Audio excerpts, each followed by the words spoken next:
Welcome to the first episode of the All Sports Culture podcast. I'm Sully, and I got my man Kurt with me here to break down the NFL draft. We're going to talk some MJ documentary that'll be dropping very soon, and then we're going to finish it up with a quick Would You Rather NBA minigame. So sit back, relax, and enjoy the first episode. So, Kurt, NFL draft's coming up. Going to be one of the craziest in recent memory just because of the pandemic, first virtual draft. But regardless of all of that, Burrow is pretty much a lock for number one.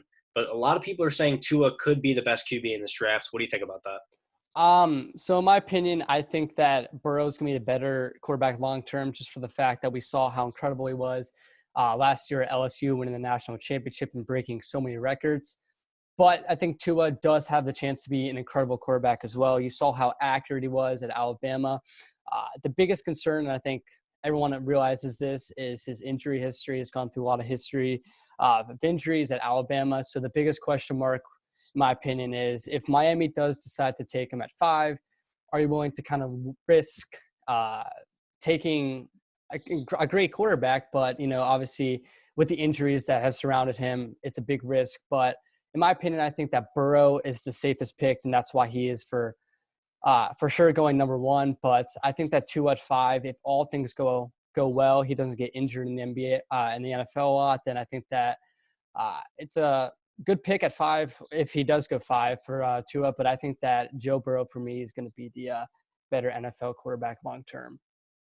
Yeah, I totally agree. I would definitely take Burrow at number one. I mean, the Bengals are already going to do that. We know that. But I think that he is a better QB than Tua. I saw some people saying on our Instagram, if you don't take Tua just because he has an injury history, then those are the teams that are okay with being average or complacent or whatever. And then someone commented on that comment, replied and said, okay, RG3 had an injury history, blah, blah, blah. I don't think it's fair to compare those two just because Tua he's not Lamar Jackson. He's not RG3. He's not trying to run for 100 yards a game. Oh, he's right. not that kind of player. He's mobile in the pocket and he does have some legs, but he's not looking to take hits and stuff like that. Injury history, yeah, but if a play style like Tua, who's not looking to run first, I think that injury history takes a back seat to me, and I would definitely take him at 5 just because I think you can protect him, and I think he should be fine. Yeah, and obviously this is pretty self-explanatory, but it all kind of depends on what Miami wants to do, kind of helping build a team around Tua, because if they get Tua at 5, it's kind of one of those things where you got to commit to him long-term for the fact that you're spending a top 5 pick on him. There's a lot of hype around him. You got to form some sort of good O-line for him because we saw at Alabama, a good O-line is what he needs to succeed. And if he goes to Miami, doesn't have that, I think that he could be in a position where he's not set up for failure, but not as successful as many hope him to be. So if you just surround him with kind of the tools he need, I think it's a great pick. But with Tua, I think a lot of things kind of have to go right in a way. But with Burrow, kind of going back to the topic we talked about, with Burrow, it's almost like I feel like he's more of a quarterback that can just go into a system and will find a way to be productive. With Tua, in my opinion, I think some things kind of need to go right in order for him to be successful at the highest stage.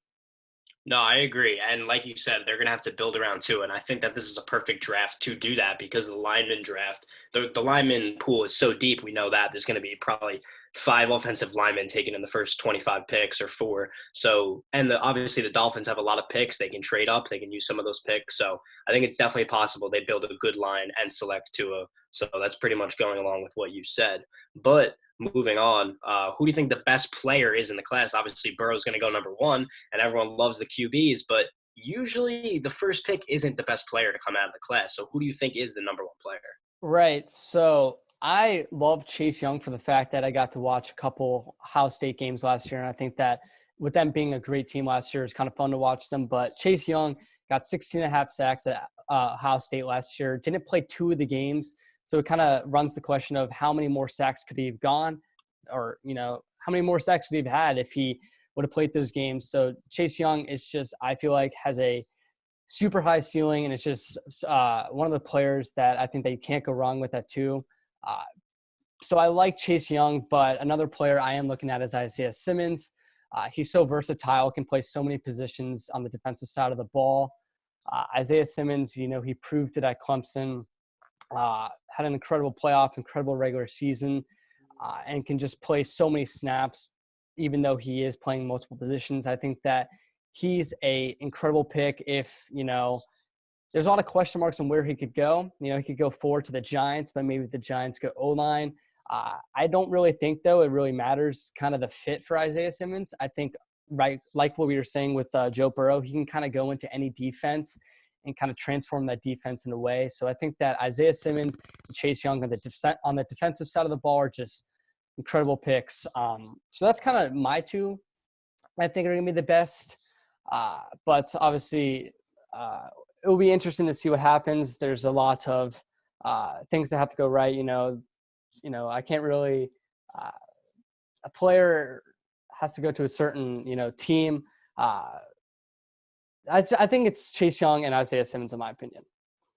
No, I totally agree. My pick would probably be I'm in the same boat. I think Chase Young has obviously insane potential. Von Miller, Khalil Mack, Joey Bosa type potential. So if you ask me, he's probably the most talented.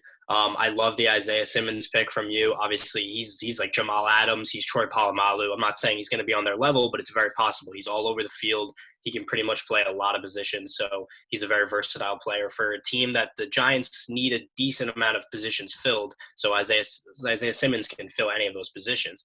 But I want to talk about a sleeper you might have because I picked one out, and I don't by any stretch of imagination think this guy's going to be the best in the draft. But if he lands in the right situation, I think he could be really good, and that's AJ Espenza. I don't know if I'm saying that last name correct, but he's really good. He's fast off the edge. He has really good moves and good block shedding. I think that a team like the Patriots could pick him up, and I think he could thrive in that system. What do you think? Yeah, so with AJ, I think it's pronounced Epinenza. I think it's right.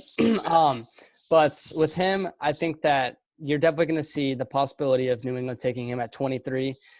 But with me, I think there's a good possibility that New England kind of trades back. We've seen Bill Belichick do it in the past, and I think that there's a good chance that that could happen this year.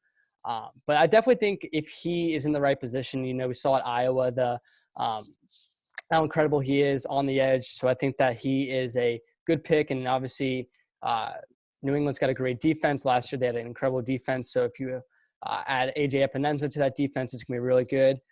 Talking about sleepers, though, for wide receivers, I know that, if we're looking at the 11 through 15 range, everyone's talking about Judy, Lamb, and Ruggs. But a wide receiver I feel like that I think is going to be really good is Denzel Mims out of Baylor. I think that he's going to go late first round. His draft stock's gone really high in the last couple of weeks. And I think that whoever lands in the late first round, maybe Philly decides to take him at 21, or maybe a team in the late first round does decide to take him, or maybe he even goes to the early second round, but we'll see. And I think that he's one of my sleeper picks for who I think is going to be very successful in the NFL. Yep, that's a good pick. Another little side bit I wanted to add, which I find really interesting, is the Seahawks GM, John Schneider, has traded his first-round pick every year since 2012, which is insane to me. He obviously he turns his first-round pick into so many picks every year.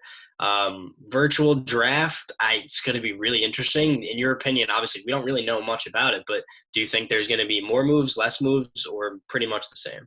I think for the most part, I feel like it's going to be a lot of the same. It's very hard. Like you said, it's the first time it's ever happened, the virtual draft.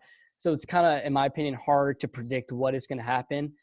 If anything, I feel like there would be less for the fact that maybe it's kind of hard to get that over online or virtually. I don't know really anything about this virtual draft because it is, like we said, the first time it's being in place. But I think we won't see too much of a change. And I think that I think the NFL draft for the most part is going to go smoothly, and I don't think that this virtual thing is going to be something where a lot of fans have to worry about too much. I agree. I think that the virtual will go pretty well, other than I hope it's not hacked in some sort of way. I do think that's the one area where I think something could happen because, let's be real. There's people all over the world that could do whatever they want on a computer. So I feel like if they really want to mess with the NFL, they probably can. As much as the NFL is a multi-billion-dollar business, sometimes you just can't stop a hacker on the other side of the world. So I don't know. I think it's going to be interesting. But other than that, what do you think? I have a question here. what do you think which team do you think is going to be the most aggressive in the first round? Do you think there's going to be a huge trade pulled off, maybe the Chargers to move up and get a QB, or what do you think? So a lot of people have a lot of actions, a lot of trades being done in the first kind of 6 picks, with a lot being Detroit trading back, maybe LA trading up, the Giants trading back. But I think for the most part, 1 through 6 can not really be affected. I think that they're all going to kind of be, no trades are really going to happen there. But a team that I think is kind of trade a lot is maybe Jacksonville, for the fact that they're kind of entering they should be entering a rebuilding stage. I know that Doug Marrone is kind of fighting for his job this season. First year offense coordinator, and Jay Gruden his first year in Jacksonville. So I think that Jacksonville could trade back and get a lot of picks and be aggressive with trying to acquire a lot of picks. But if it's just being aggressive and trying to get a really good player, then I think that you could have maybe Philly trade up, because they're sitting at 21. They want a wide receiver, and I know that everyone jokes about their wide receiver core, but they need, I think that they have a great team, obviously with a not so good NFC East. They got to try and win that division. And I think that with a really good wide receiver, they could do so. So maybe you look for Philly to trade up like 10 spots, 9 spots to the Jets, to the Raiders, or maybe 13 to the 49ers, and trying to get one of those 3 receivers in Judy, Lamb, or Ruggs. So I think that the Eagles can make an aggressive move. But if you're talking about kind of aggressive in the way of trades, then I think that Jacksonville is going to trade a lot in this upcoming draft. No, I definitely agree with both of those. And I think that the Eagles will be trading up for a wide receiver. I would love CeeDee Lamb to the Eagles. I think him and Wentz would be very, very good together. But honestly, all 3 of those wide receivers you just mentioned, I think are going to be pretty good in the NFL. So either of them would be a pretty good fit for the Eagles. But let's move away from the NFL draft now. We can move on to the MJ documentary that's dropping soon. And I think that this is something I've been waiting for so long. Obviously, I personally think MJ is the greatest player of all time. If I think he's the best, that's up for debate. I'm not really going to get into that right now. But he's no doubtably the greatest in my opinion. So I love documentaries like this. Any sort of documentary where they have behind-the-scenes footage or stuff like this. I mean, it could be anyone. And it's just so exciting to me to see behind, like in the locker room. And MJ himself said, a lot of people are going to hate me after this documentary. So what do you think that this is do you think it's going to sway people on how they view MJ versus other players, or just MJ in general? Yeah, so I was kind of thinking about that. I was thinking about the question of maybe people are going to, after this documentary, think, MJ's the GOAT over LeBron James, because that's such a heated argument at this time. So maybe a couple people sway their kind of stance when watching this documentary. But like you said, I think we're going to see a really cool perspective of Michael Jordan and that whole team, and just how much of a grind they went through. Because obviously this year it focuses on the 97, 98, or the last year that Bulls team was kind of intact. The last year that Michael Jordan won a 6th ring. So it's obviously called the Last Dance. So I think that we're going to see just how much of a grind they went through in that last year. And people don't realize that, and I hope that people take away this, is in the finals they played the Jazz team. And that Jazz team is one of my favorite teams of all time. It's led by Karl Malone, John Stockton. And I think that people are going to see how great their opponents are. And everyone talks about the conversation of, well, Michael Jordan didn't play anyone tough. It was just LeBron plays such tougher opponents. And I'm not going to try and get into that debate. But the only thing I will say is you're going to realize that Michael Jordan played some tough teams and some tough players. And I think that the grind that the whole Bulls went through, the whole Bull team, and Michael Jordan, I think that it's going to be really interesting to see how much work they put in towards getting that 6th ring. No, I totally agree. MJ definitely didn't face the easy competition like most people say. A lot of people just say that just because they want LeBron to be the GOAT, and that's kind of their argument, even though they don't know much about it. But the interesting thing I want to see from this is going back off that quote I mentioned earlier, where MJ said a lot of people are going to hate me after this documentary is released. He was obviously very hard on his players. He's unbelievably competitive, probably even more competitive than Kobe Bryant, which is saying a lot. And we saw the videos of Kobe Bryant released pretty recently, or not recently, I would say probably a year ago or 2, where he was trash talking players at practice, and a lot of people were getting on his nerve about him being like too hard and stuff like that. But I think that it's going to happen the same way with this documentary. I think people are going to get on MJ for being mean to his players and getting too competitive, and which is a shame because that's how it is nowadays. As you know, people are just they look at coaches yelling at players and they say that's inappropriate, or but that's really the way that some coaches get through to players. That's the same way MJ would get through to his teammates. That's how he would get the best out of them. And he knew that. He said that in his quote. He said, basically, there's going to be a clip in there where I'm being very, very mean, or mean in quotation marks, I should say, to one of my players. But I knew we were playing one of the toughest teams, the toughest mental, toughest physical teams in the playoffs, and I needed the best out of that player. I needed him to be mentally tough. So it's just stuff like that I think people are going to overreact, say MJ is mean and he's just whatever, whatnot, whatever, all these things you want to say about MJ. But I'm personally going to love every second of it, and I think it's going to be awesome because, like I said, I love documentaries like this. You in a locker room with MJ while he's smoking a cigar saying he's going to drop 60 points on someone. If I get to see that, that is my dream right there.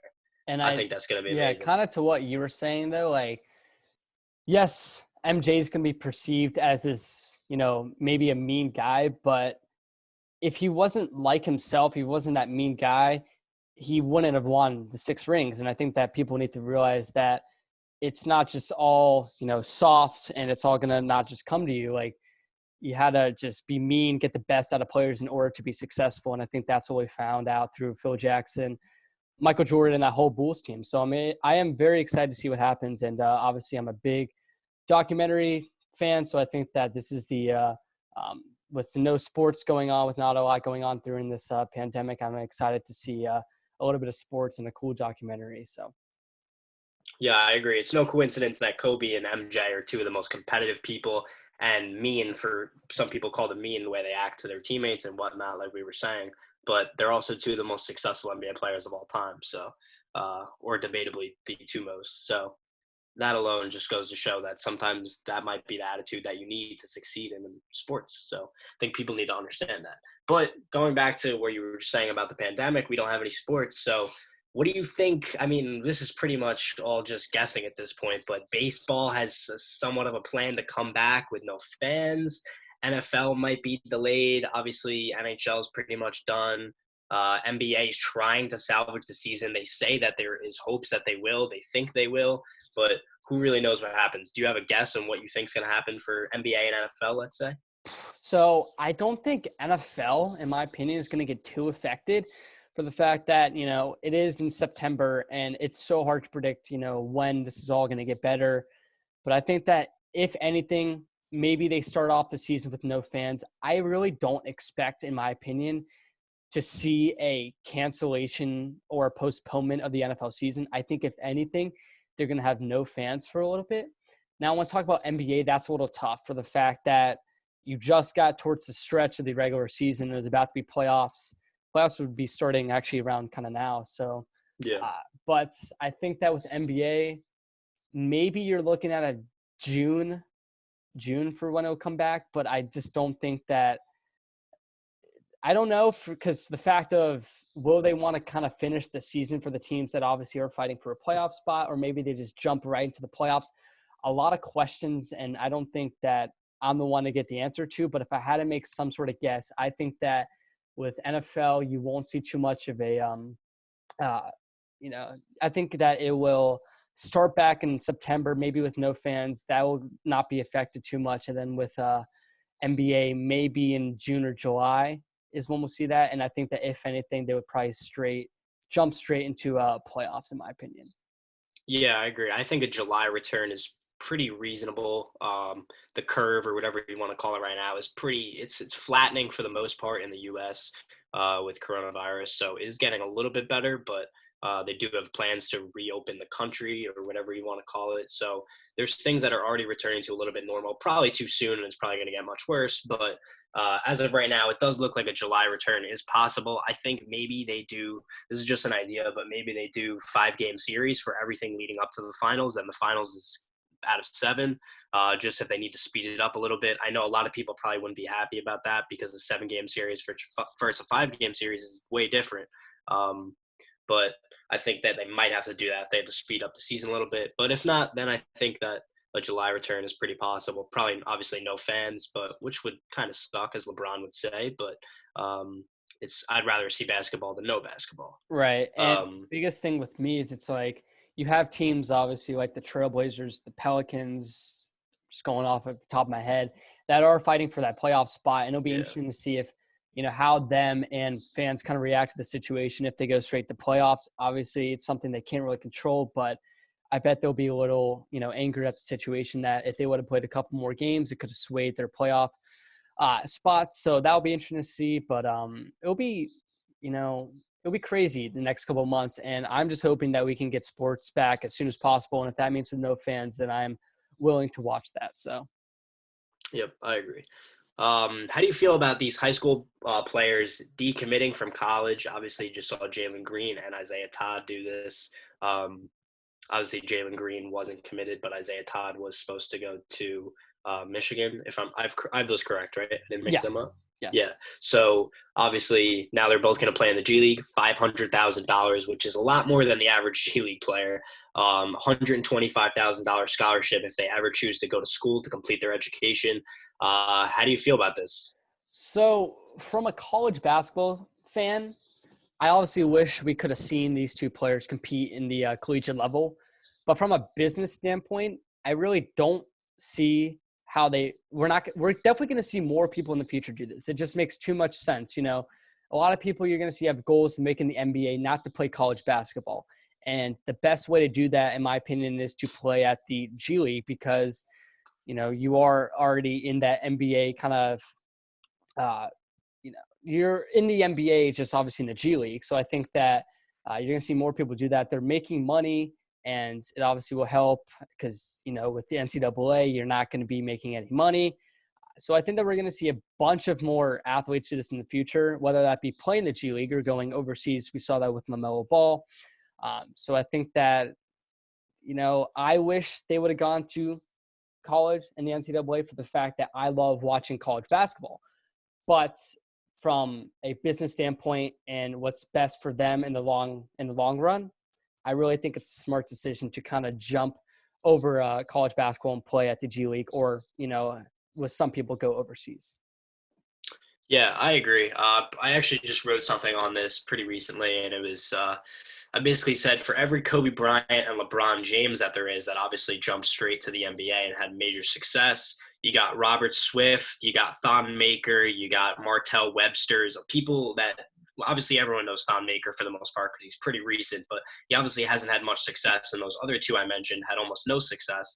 So obviously I think that them adding this $500,000 contract and $125,000 scholarship, I think it will definitely incentivize more players to do it, because even if they do burn out like Martell Webster's and Robert Swift's, then they do have somewhat of a fallback. They have that pretty big contract. They're getting $500,000. They have the scholarship if they choose to get a degree. So I think in the past it was pretty risky for players to go straight to NBA because, like I said, they can fizz out pretty quickly. A lot of players need that developmental year in college. But right now, they're giving you a pretty good safety net. So I think it's going to be an option for a lot of players, like you were saying. But let's move into our final segment. It's an NBA mini game. Would you rather? The first one is I'm not like, you don't have to explain, go in depth too much. Just give your quick answer and maybe a sentence or two why you think that. So, and then I'll go after you. You go first, then I'll go after. So Jason Tatum or Devin Booker for the next 5 years, who do you think you'd rather have? I would rather have Jason Tatum. A quick little thing I'll say about this is we saw Tatum evaluate as a player and become so much better. Obviously, with the loss of Kyrie, I know they acquired Kemba Walker, but I think that Jason Tatum, we've seen his success with the Celtics, and I think that he's the good option out of him and Devin Booker. Yeah, I agree. If this was like 8 months ago, I'd probably say Devin Booker. Pretty high on Devin Booker, I would say higher than most people. And I was pretty low on Jason Tatum going into this year. He trained with Kobe, and I'm not saying Kobe gave him some bad habits, but he was taking some tough mid-range shots. He was settling, which is what Kobe would do, but Kobe actually made them. This year, Tatum was taking similar shots, but he was actually making them. There was plenty of games this year where he made so many tough shots, especially three-pointers, and he was doing a better job at finding better shots overall. So I would take Jason Tatum over Booker for the next 5 years. Jaylen Brown or Jamal Murray for the next 5 years? So This one's a little tough, but I think I'd go Jamal Murray. And Jamal Murray for me is not a player that is super flashy. Doesn't have the best stats, but when you're looking at his ability to control the floor, I think that Jamal Murray, what he's done with that Nuggets team, the Nuggets have such a good young core, and they're always in that 2 to 3 seeded range in the West. So I think that Jamal Murray is a very underrated player in my opinion. I know Jaylen Brown's very good, especially on the defensive side of the ball. But I think for me, I would rather go Jamal Murray. I agree with you again on this one. Jamal Murray, I think he's the reason why the Nuggets could be a sneaky contender team. But at the same time, I think he's also the reason they're not, because he is very inconsistent. But when he's on his game, I think he's a decently better player than Jaylen Brown. When Jamal Murray's at the top of his game, he's a very good point guard. So obviously he has insane range from outside, and I'd rather have him over Jaylen Brown. But like I said, inconsistency does scare me a little bit with him. Ben Simmons or Joel Embiid next 5 years? I'm going to start out on this one first. This one's hard for me, but I'd go Ben Simmons. I honestly don't love Ben Simmons. I don't think you can be a top 7 player in the NBA if you don't shoot a three. If you just can't shoot threes at all, I don't think you can be a top 5 player in the NBA. Ben Simmons has taken 10 threes in his career, not even maybe.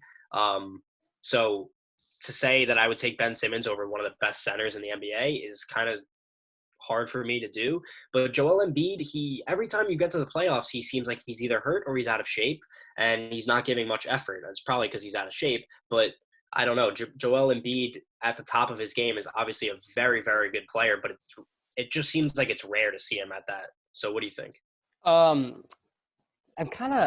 I think I'm going to go Joel Embiid in my opinion, for the fact that, like you were saying with Ben Simmons, I'm not the biggest fan of Ben Simmons. I wasn't really a fan of him out of LSU in college, for the fact that he just can't shoot. And this league has just turned into a shooter's league, and not taking anything away from Ben Simmons' ability to get to the rim and, being a passer. But I think that Ben Simmons he needs to be able to kind of make those 3-pointers or just those long range shots. With Joel Embiid, if he's on his game, I know you talked about the injuries are out of shape, but when he is on his game, he's very dynamic, and I think he's by far the best Sixers player. So for me, I would rather go Joel Embiid. That's fair. Moving on to Zion or Luka for the next 5 years. This one's super tough, but for me, I think I would go Luka. We saw Zion, and coming back from his injury, he was just already dynamic from his rookie season. He was on his path to kind of be in contention with Rookie of the Year with Ja Morant. Not going to say he won it, but it was definitely going to be a lot closer towards the end of the season. Zion is great, but Luka, what we saw and what he did with this Mavericks team, he just has gotten so much better than last year. And I think that if he just continues to get better, people just don't understand he's still super young. And I was super high on Luka coming out of playing obviously overseas and coming to the NBA at such a young age, I think at 19. But I love Luka, and I think that for me, I just would go with Luka over Zion. Yeah, I agree. I thought Zion was incredibly impressive. Not only was everyone knew he was going to be pretty dominant down low, but he was taking Rudy Gobert. He was taking Joel Embiid. He was beating them down low in multiple possessions in the same game, overpowering them. Even when he misses layups, which is rare, he shoots over 60% in the paint, probably 70. He gets his own rebound and puts it back up. He obviously can run the court. He really doesn't look out of shape for the most part, like people were expecting. Him and Lonzo are a great, great duo. I'm not a huge Lonzo believer, but I do think that he fits extremely well with Zion. So I think that that's going to be a great duo to come. But at the same time, I already have Luka as a top 5 NBA player. So Zion's really good and he's promising, but he's not what Luka is right now. Luka is going to, in my opinion, this might be a hot take, but multiple MVP awards. He will win an NBA championship, probably more than one. He had a really bad showing in the clutch this year, but I don't think that's going to continue. I do think he's a pretty clutch player, and I think that we're going to see that over the next 5 years, and especially over his full career. But moving on to our last would you rather, Damian Lillard or Kyrie Irving right now. I'm going to start this one off because this is a dilemma in my head every day. Anytime anyone mentions point guard rankings, I have this dilemma. And I was a Kyrie guy through thick and thin for probably the last 4 years or just their entire careers together. I've always said Kyrie, but he makes it really, really hard to just continue to make that argument just because I don't like the idea of people saying he's a cancer in the locker room and whatnot. People don't really know what's going on, and they just it's accusations. But there are definitely a lot of teams where he seems to have broken up or left and just doesn't seem like he is the best fit. So I would go Damian Lillard, but I do think Kyrie Irving, when he's on the basketball court, is probably a better player. I would go Damian Lillard also. For me, Kyrie Irving is great, but I think a lot of people have this kind of take, but I think that Kyrie only really succeeds when he has someone, when he's kind of the second guy. We saw that with LeBron in Cleveland, and when he tried to get on a be his own team in Boston, it just didn't really work out. So I think that him going to Brooklyn, having Kevin Durant and Kyrie kind of being the second guy is going to work out perfect, and I'm very excited for that. But just as a player, I think that Damian Lillard shown his clutchness, obviously with that huge shot against OKC in the playoffs. And I think that Damian Lillard is just an overall better player. So I think that for me, I would go Damian Lillard over Kyrie. But like you were saying, I think that Kyrie does get a little bit of too much hate, in my opinion. I think that he's still a fantastic player. But for me, I would take Damian Lillard. All fair, all fair. So that's going to do it. That's the first episode of the All Sports Culture podcast. Make sure you're following us on all social medias and drop a good rating on iTunes and Spotify if you're feeling generous. DM us on Instagram for any potential topics you want to see covered in the next episode. And that'll be all Sports Culture out.